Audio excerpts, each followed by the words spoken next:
नमस्कार। गणतंत्र दिवस की शुभकामनाओं के साथ आप सभी का संसद टीवी में स्वागत है।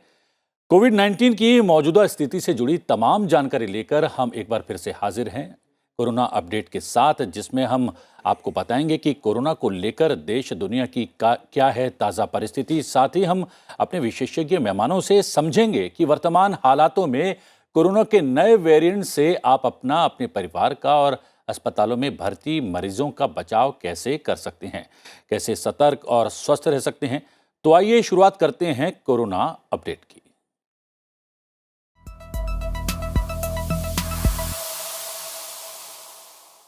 कोरोना की तीसरी लहर, मौजूदा परिस्थितियों और कोविड से बचाव को लेकर चर्चा के लिए हमारे साथ जुड़ रहे हैं doctor Suryakant, head respiratory medicine, KGMU Lucknow.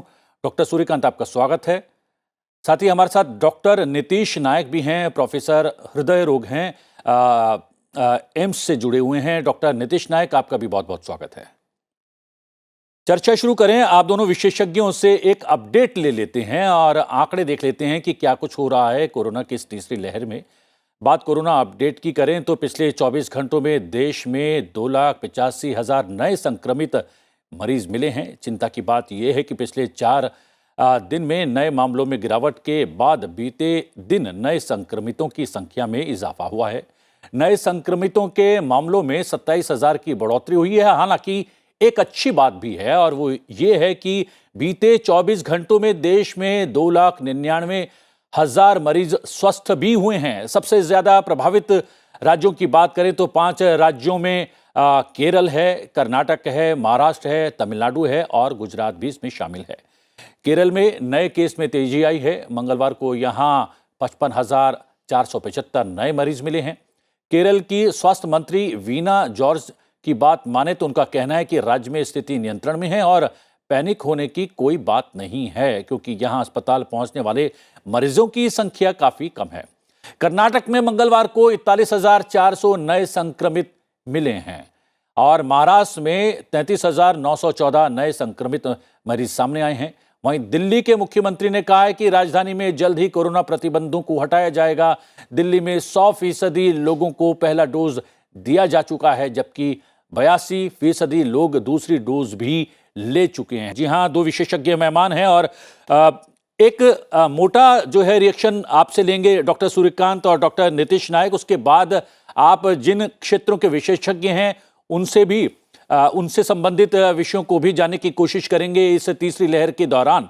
यहां पर खबर यही है कि थोड़ा सा संक्रमित मरीजों की संख्या में इजाफा हुआ है, लेकिन आंकड़े ये कह रहे हैं कि एक तरफ संक्रमित मरीजों की संख्या जितनी है उससे ज्यादा संक्रमण से ठीक होने वाले मरीजों की संख्या है।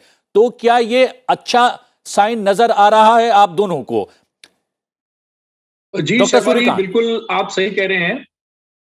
आप देखिए कि हम कोविड की तीसरी लहर के पीक पर चल रहे हैं, लेकिन एक बात मैं कहूंगा कि केसेस हैं लेकिन केओस नहीं है, और ये बहुत बड़ी उपलब्धि है भारत देश के लिए। और आपने देखा होगा पिछली लहर यानी सेकेंड वेव में कि केसेस भी हुए थे और केओस भी हुआ था। काफी जो है वो काफी बदहाली का दृश्य दिखे थे, लेकिन इस बार ऐसा कुछ नहीं हो रहा है। उसका कारण है कि एक तो थर्ड वेव में, चाहे वो ओमिक्रॉन से संक्रमण हो या दूसरे वेरिएंट से संक्रमण हो, हमारा ये जो कोविड से संक्रमण है नाक और गले में रुक जा रहा है। और मैं लंग होने स्पेशलिस्ट होने के नाते आपको बता दूं कि फेफड़े तक ये नहीं पहुंच पा रहा है ज्यादातर केसेस में। कुछ केसेस में जिनके ऑलरेडी काफी इम्यूनिटी कमजोर है, चाहे वो डायबिटीज से, ब्लड प्रेशर से, हार्ट डिजीज से, क्रोनिक लंग डिजीज से या और किसी कारण से, उनमें जरूर थोड़ा सा फेफड़े में पहुंचता है, थोड़ा निमोनिया और थोड़ा सा सीवियर इन्फेक्शन करता है। लेकिन बाकी में या तो मेजोरिटी एसिम्प्टोमेटिक है और या सिम्प्टोमेटिक है भी तो माइल्ड सिम्टम है। एक बात। दूसरी बात, इस स्थिति को लाने में एक बहुत बड़ी भूमिका है हमारे देश में कोविड टीकाकरण की। भारत के माननीय प्रधानमंत्री नरेंद्र मोदी जी ने जो काम 16 जनवरी 2021 से शुरू किया था, उसको 1 वर्ष के बाद उसकी बड़ी उपलब्धि अभी आपने खुद बताई कि 163 करोड़ डोजेस इस देश में लग चुकी हैं। और इसके साथ ही साथ प्रिकॉशनरी डोजेस भी हेल्थ केयर वर्कर्स को, फ्रंटलाइन वर्कर्स को और सीनियर सिटीजन्स को लगी हैं। और इसके साथ साथ बच्चे जो छूते रह गए थे 18 साल से कम के नीचे टीकाकरण के लिए, उसमें भी 15 से 18 साल के बच्चों का टीकाकरण चल रहा है। तो नई साल में हमने मल्टी डायमेंशनल 360 डिग्री अप्रोच अपनी कोविड वैक्सीनेशन की कर दी है और दुनिया का fastest and largest Covid vaccination program इस समय भारत ने करके दिखाया है। बहुत बड़ी उपलब्धि है और ये भी एक प्रमुख कारण है कि हमारे देश में ना तो केसेस उतने बढ़ रहे हैं। अगर आप बात करें अमेरिका जैसे देश की जिसकी जनसंख्या 33 करोड़ है और हमारी जनसंख्या उनसे 100 करोड़ ज्यादा है, 133 करोड़ के ऊपरी है, तो उसके कंपैरिजन में हम देखें तो हमारे केसेस भी कम है और हॉस्पिटलाइजेशन भी कम है और मॉर्टेलिटी भी कम है। जी, डॉक्टर नीतीश नाइक, कहीं ना कहीं डॉक्टर सूर्यकांत की बात से आप भी सहमत होंगे और चूंकि दिल्ली के मुख्यमंत्री अरविंद केजरीवाल जी ने भी ये बात कही है कि यहाँ पर पहली डोज 100% लोगों को लग चुकी है और दूसरी डोज भी 80% से ज़्यादा लोगों को लग चुकी है, तो क्या माना जाए जो कैओस नहीं हो रहा है या पैनिक क्रिएट नहीं हो रहा है इस तीसरी लहर में, उसकी सबसे बड़ी वजह यह है हमारा वैक्सीनेशन ड्राइव? नहीं, उसमें कोई दो राय नहीं है। ये वैक्सीनेशन जो हमारे यहाँ हमारे देश में हुआ है, हमारे स्टेट्स में हुआ है, शहरों में हुआ है, गाँव में हुआ है, उसने एक बहुत अहम रोल प्ले करा है इस इन्फेक्शन को रोकने में। क्योंकि ये देखा गया है कि वैक्सीनेशन से एक तो इन्फेक्शन होने के चांस कम होते हैं और दूसरा यदि इन्फेक्शन होता भी है तो माइल्ड होता है। ये स्पेशली उनके लिए बहुत इंपॉर्टेंट है जिनको कोमॉर्बिडिटीज़ हैं, जैसे किसी को शुगर की प्रॉब्लम है, हार्ट की प्रॉब्लम है, फेफड़े की प्रॉब्लम है, कैंसर से पीड़ित है।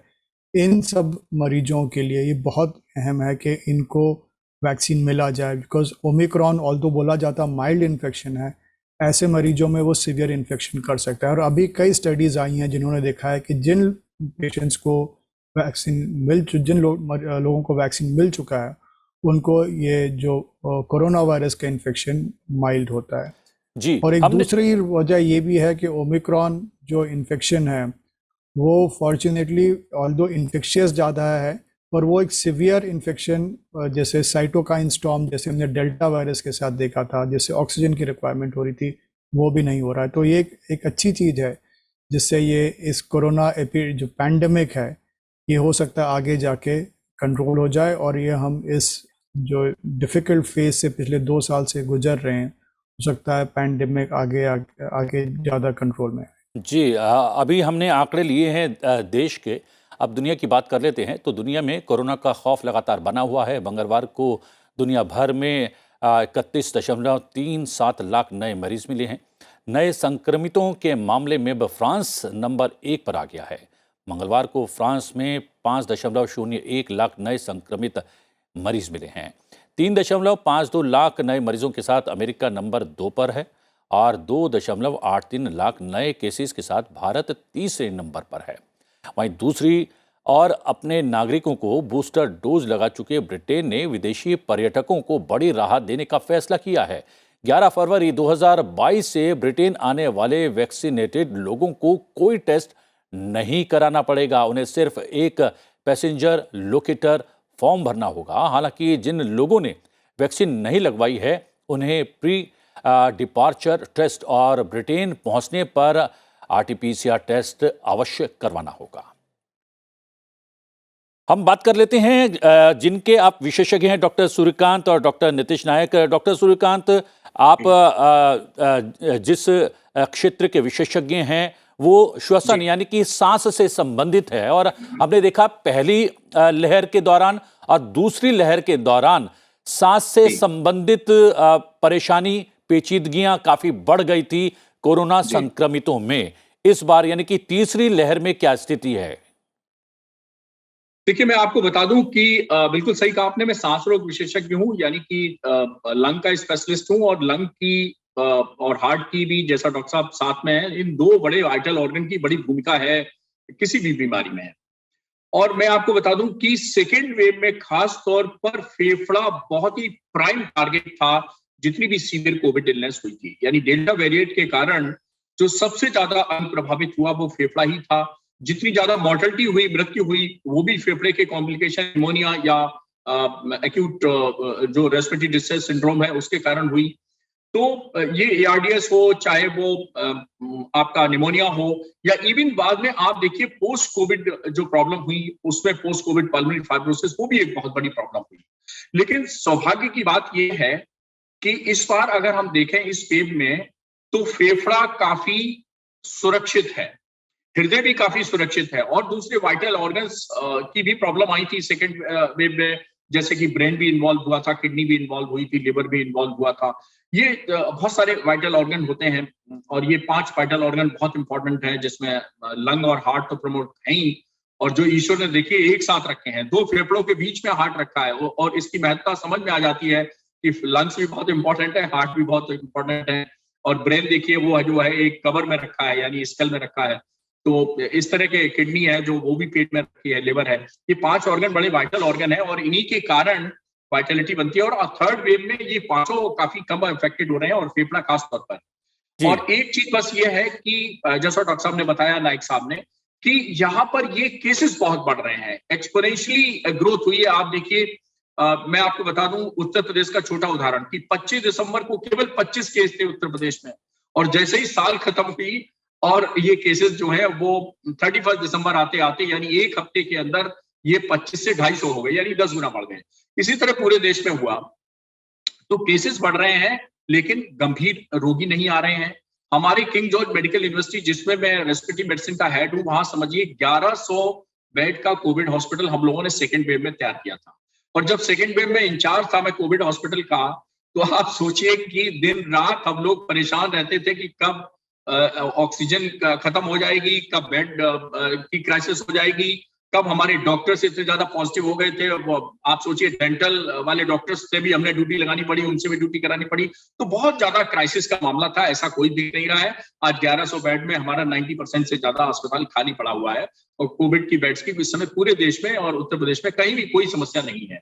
एक चीज मैं जरूर आपके दर्शकों को बताऊंगा कि जो मॉर्टेलिटी का डेटा इस दौरान में आ रहा है, हमारे देश में भी करीब 300-400 के बीच में मॉर्टेलिटी, 400 के आसपास अभी भी हो रही है पर डे, लेकिन ये दुनिया से बहुत कम है। लेकिन एक जो इंटरनेशनली भी और हमारे इंडिया में भी जो डेटा एनालिसिस आई है मॉर्टेलिटी की, वो आई है कि ज्यादातर लोग ऐसे हैं कि या तो उनको कोविड वैक्सीनेशन की एक भी डोज नहीं लगी है, और या एक डोज उन्होंने लगवा ली और दूसरी डोज नहीं लगवाई।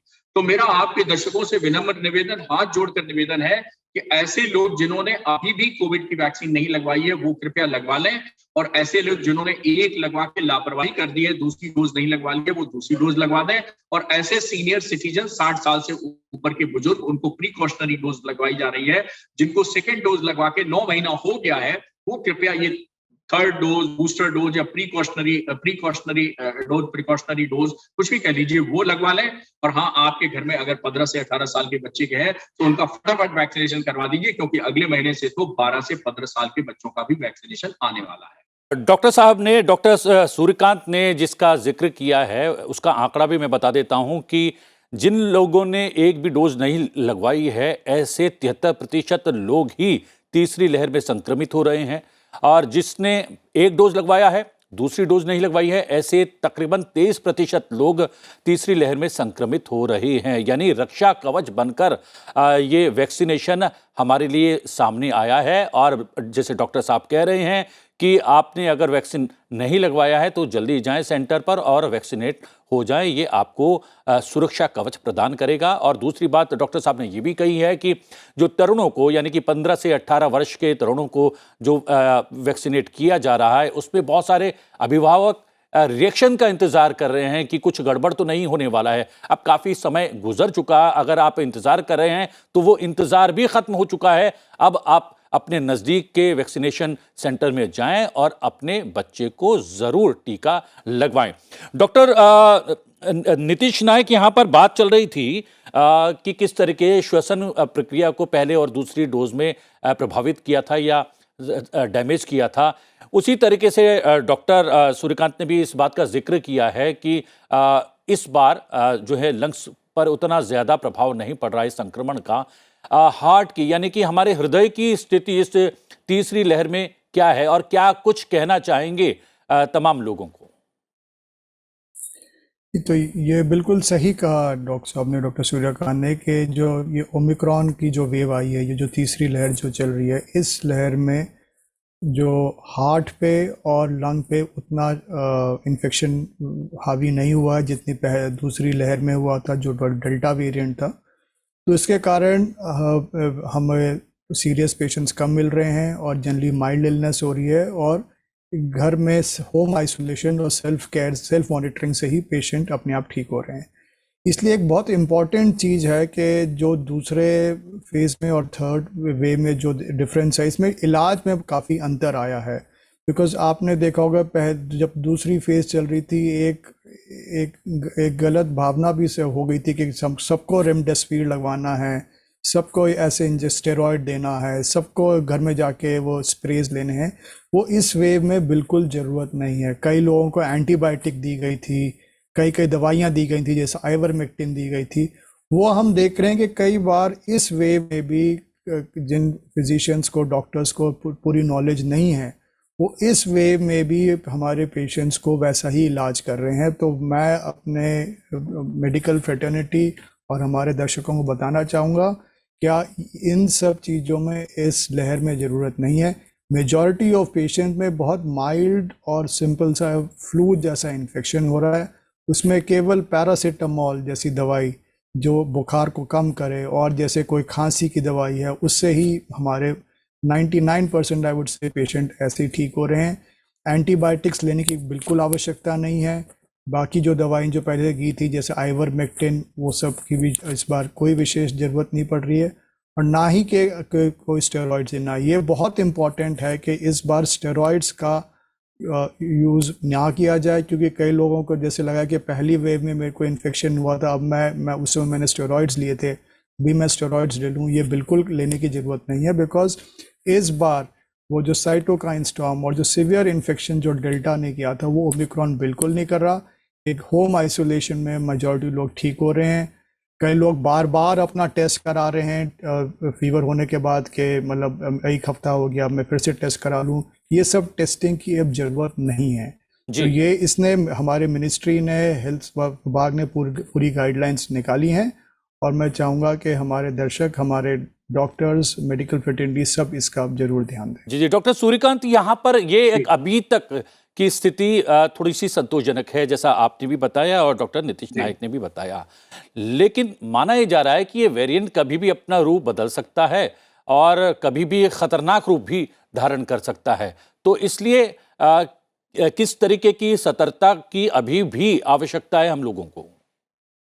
देखिए शर्मा जी, आपने बहुत अच्छा प्रश्न किया है। देखिए, मैं तो अक्सर कहता हूं कि आज कोरोना है, कल कोई दूसरा रोना आ सकता है। मतलब कहावत है, कौन किस नाम से होगा पता नहीं। लेकिन एक बात मैं आपके दर्शकों को जरूर बता दूं शर्मा जी, कि कोविड का जो वेरिएंट है वो अपनी अब आखिरी लड़ाई लड़ रहा है। मैं आश्वस्त कर देता हूं आपके दर्शकों को कि वो गंभीर परिस्थिति जिस दौर से हम लोग गुजर चुके हैं, अब वो वैसा दौर, गंभीर दौर आने वाला नहीं है। उसके कई कारण हैं। एक तो कोविड वैक्सीनेशन में हमने बहुत बढ़त बना ली है। दूसरा, हमने कोविड एप्रोप्रिएट बिहेवियर की अवेयरनेस को बहुत अच्छा फैलाया है। खासतौर पे मैं आपको दूरदर्शन को धन्यवाद दूंगा, राज्यसभा टीवी को भी धन्यवाद दूंगा कि उन्होंने काफी मोटिवेट किया लोगों को कोविड एप्रोप्रिएट बिहेवियर के लिए।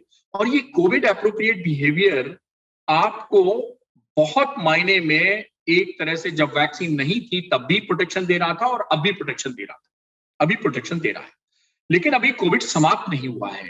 हो सकता है कि कोई एक नया वेरिएंट और चलते चलते आ जाए। मैं आपको बताता हूँ, 100 साल पहले जब स्पेनिश फ्लू इसी टाइप का बहुत भीषण एक इन्फेक्शन हुआ था 2018 से 2020-21 के बीच में, और उसमें भी ये अमूमन उसकी जो उम्र थी वो 3-4 साल होती है। हम भी तीसरी साल में चल रहे हैं, और उसमें भी 3-4 साल चला था, और लगभग 5 करोड़ लोगों की डेथ हुई थी। यहाँ तो 50 लाख से ऊपर अभी डेथ हुई है। लेकिन उस समय का समय अलग था, ना तो वैक्सीन थी और ना आईसीयू थे, ना वेंटिलेटर्स थे, ना इतनी एक्सपर्टीज थी। लेकिन अब जमाना बदल गया है, और इसीलिए हम इसको काफी कुछ मृत्यु को भी कंट्रोल कर पाए हैं, संक्रमण को भी कंट्रोल कर पाए हैं। जी, लेकिन एक बात मैं जानना चाहूंगा, आपने स्पेनिश फ्लू का यहाँ पर जिक्र किया, वो भी आज तक चल रहा है, वो हमेशा के लिए कभी समाप्त नहीं हो पाया। कितनी भी दवा आ गई, कितने भी टीके आ गए, ऐसे ही WHO ने ये कहा है कि हमें अब इसके साथ ही रहना पड़ेगा, इस संक्रमण के साथ, कोरोना के। क्या ये बात सही है कि तो बिल्कुल ठीक है अगर शर्मा जी, संक्रमण हो जाएगा कोई दवा? जी स्वाइन फ्लू भी बड़ी जोर शोर से 2009 में आया था और स्वाइन फ्लू के केसेस अभी भी गाये बजाय मिल जाते हैं। जी तो देखिए जैसे फ्लू होता है, हर बदलते मौसम में फ्लू होता है, 3 मौसम बदलते हैं हमारे देश में, तो फ्लू का रहता है संक्रमण। तो धीरे धीरे उसी तरह से ये संक्रमण भी धीरे धीरे से समाप्त होने की ओर बढ़ रहा है और ये अच्छी बात है। और हमें, जैसा WHO ने कहा, हमें इसके साथ ही रहना है। लेकिन साथ रहने का मतलब ये नहीं कि हमें बुरी तरह ये कोई बहुत प्रभावित करेगा, लेकिन हाँ, कोविड एप्रोप्रिएट बिहेवियर हमें तब तक जारी रखना है जब तक ये पूरी तरह से फिलहाल इस रूप में समाप्त ना हो जाए। डॉक्टर नीतीश नाइक, मेरे पास एक जानकारी है, वो मैं आपके साथ साझा करना चाहता हूं और कितनी सही है वो भी जानने की कोशिश करूंगा आपसे। ये नए संक्रमितों में ACE2 युक्त कुछ नैनो बबल्स मिले हैं, वो क्या है एक तो, और माना जा रहा है ये नैनो बबल से कोरोना वेरिएंट के संक्रमण को रोका जा सकता है। कितनी सटीक ये जानकारी है और क्या सचमुच ऐसा हो सकता है?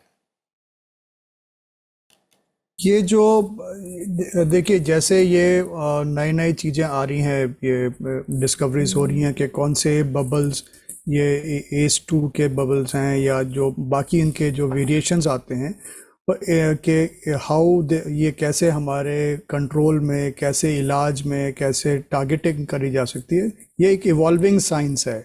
इसमें कई ऐसे टारगेट्स हम लोग आइडेंटिफाई करते हैं रिसर्च से, मॉलिक्यूलर रिसर्च से, जेनेटिक रिसर्च से, कि ये संक्रमण को कैसे कंट्रोल करा जाए। अभी ये स्टिल रिसर्च फेज में है, इसमें कई इम्प्लीमेंटेशन रिसर्च भी होंगी। तो अभी हम लोग इस पे एक बिल्कुल फर्म ओपिनियन देना मुश्किल होगा। बट यस, कई हम लोग जैसे टारगेट्स ढूंढ रहे हैं जिससे हम इस अभी वेरिएंट को ट्रीट कर पाएँ। पर जैसे आपने खुद कहा कि जैसे ये वेरिएशन नए आते जाएंगे और नए वैरायटीज इस इन्फेक्शन की निकलती जाएंगी, तो ये हमारी स्ट्रैटेजीज भी ऐसे इवॉल्व करेंगी। तो अभी एक ये रिसर्च जारी है और इस पे एक फर्म ओपिनियन अभी देना विल नॉट बी पॉसिबल। जी, मोटे तौर पर ये जानकारी आ रही है कि लगातार जो है ये वेरिएंट बदलता रहता है और भारत में भी अभी तक की जो जानकारी है 50 से ज़्यादा बार ओमिक्रॉन जो है अपना स्वरूप बदल चुका है। डॉक्टर सूर्यकांत, आपने कहा कि अच्छी बात है कि हम लोग ज़्यादा से ज़्यादा वैक्सीनेट हो रहे हैं, ज़्यादा से ज़्यादा हम लोग ध्यान दे रहे हैं, और इसके बावजूद भी ये नहीं कहा जा सकता कि खतरा टल गया है, क्योंकि तीसरी लहर अभी समाप्त नहीं हुई है। तो तीसरी लहर को लेकर अभी भी क्या कुछ किया जाना चाहिए हम तमाम लोगों को? देखिए, बिल्कुल ठीक है। मैं डॉक्टर नाइक की बात से पहले मैं सहमति जता दूं, बिल्कुल ठीक है। ये जो ACE2 रिसेप्टर्स होते हैं, ये वही रिसेप्टर्स हैं जिनसे चिपक कर कोविड संक्रमण जो है वो हमारे शरीर में इतना उत्पात मचाता है। तो पूरी दुनिया का फोकस यही है कि ACE2 रिसेप्टर्स पे नई नई रिसर्च, नई नई इवॉल्विंग स्ट्रेटेजी लाई जाए, जिससे और दवाएं, कारगर दवाएं सामने आ सकें। बिल्कुल ठीक बात है, लेकिन अभी इस पे एकदम फाइनल टिप्पणी करना थोड़ा सा प्रीमेच्योर होगा। दूसरा जो आपने प्रश्न कहा, बिल्कुल ठीक कहा है। मैं आपको बता दूं कि अभी तीसरी लहर बिल्कुल खत्म नहीं है। ये हम लड़ाई के आखिरी दौर में चल रहे हैं। मानवता की लड़ाई जो कोविड के खिलाफ है, ये आखिरी दौर में चल रही है। और मैं आपको बता दूं, दुनिया में जितने भी युद्ध हुए हैं, युद्ध का फैसला उसी के पक्ष में गए हैं जिसने अंतिम चरण में मजबूती से लड़ाई लड़ी है। तो हमें अपनी लड़ाई मजबूती से लड़नी है। भारत सरकार प्रशासनिक रूप से, कोविड टीकाकरण के रूप से और अन्य रूप से, आप देखिए कितनी कैपेसिटी बिल्डिंग हुई। हमारी तैयारी सब अच्छी है, चाहे वो ऑक्सीजन प्लांट हो, चाहे वो ICU बेड हो, चाहे वो वेंटिलेटर्स का बनना हो, चाहे वो डायग्नोस्टिक का फैसिलिटी हो। आप सोचिए, आजादी के बाद जब कोविड शुरू हुआ तो केवल वायरस की एक लैब थी, आज 3000 से ऊपर लैब है। तो बहुत सारी कैपेसिटी बिल्डिंग सरकार ने अपनी तरफ से की है हर क्षेत्र में। लेकिन जनता से भी अपेक्षा ये रखी जा सकती है कि भाई टीकाकरण के बाद भी ये जो हमारा नाक से सांस लेने का मार्ग है, ये खुला हुआ है। यहाँ पर अक्सर मैं कहता हूं कि टीका लगवाने के बाद नाक में कोई अलीगढ़ का ताला नहीं लग जाता है। अलीगढ़ का ताला इसलिए कहता हूं कि उत्तर प्रदेश से हूं, अलीगढ़ के ताले बड़े मशहूर हैं। तो ये ताला जब नहीं लगता है तो वायरस का आना जाना ये सांस मार्ग से ये जारी रहता है। तो इसके लिए मास्क एक जो कोविड ने दिया है वो बहुत महत्वपूर्ण है। और मैं लंग स्पेशलिस्ट होने के नाते बता दूं कि एक मास्क और कई फायदे। मास्क घर से निकलिए तो लगा ही लीजिए, कोरोना हो आपके शहर में ना हो, एक भी केसेस ना आ रहा हो, कोविड को मास्क आप लगाने से देखिए न सिर्फ आप कोरोना से बचते हैं, बल्कि टीबी और निमोनिया जैसे गंभीर जो संक्रमण होते हैं उनसे भी आपका बचाव हो जाता है। इसके साथ साथ वायु प्रदूषण से भी बचाव हो जाता है।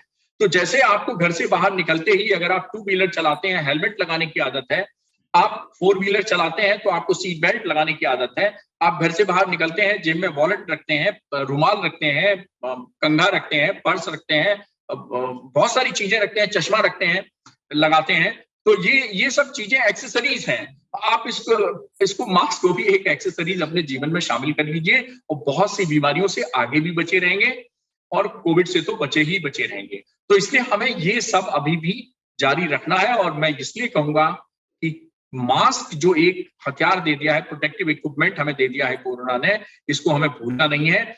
जैसे जेब में बहुत सारी चीजें रखते हैं, पर्स में बहुत सारी चीजें आप रखते हैं, वैसे भी गाड़ी में भी 10-12 मास्क पड़े रहने दीजिए और आपकी जेब में भी 2-4 मास्क पड़े रहे, ये अच्छा है। इसको लाइफ स्टाइल में इन्वॉल्व करिए। जी हाँ, वर्तमान स्थिति संतोषजनक है, लेकिन ये स्थिति बदल भी सकती है अगर आप लापरवाही बरतेंगे। डॉक्टर साहब का सीधे तौर पर ये संदेश है। डॉक्टर सूर्यकांत आपका और डॉक्टर नीतीश नायक आपका, दोनों का बहुत बहुत धन्यवाद। आप दोनों जुड़े, बातचीत की और बहुत सारे महत्वपूर्ण बिंदुओं पर प्रकाश डाला। जैसा कि डॉक्टर सूर्यकांत और डॉक्टर नीतीश कह रहे थे कि जो है ये लहर धीरे धीरे कमज़ोर पड़ जाएगी, लेकिन लापरवाही नहीं बरतनी है। और संसद टीवी का ये कार्यक्रम आपको सचेत लगातार करता है कि आप मास्क का उपयोग लगातार करते रहें, आप डिस्टेंस मेंटेन करें, वैक्सीनेट नहीं हुए तो वैक्सीनेशन सेंटर जाएं, वैक्सीनेट हों और साथ ही साथ भीड़ भाड़ वाले इलाके से बचें। कोरोना अपडेट में आज के लिए इतना है। कोरोना अपडेट में आपसे फिर भेंट होगी। फिलहाल मुझे आज्ञा दीजिए, लेकिन देखते रहिए संसद टीवी। नमस्कार।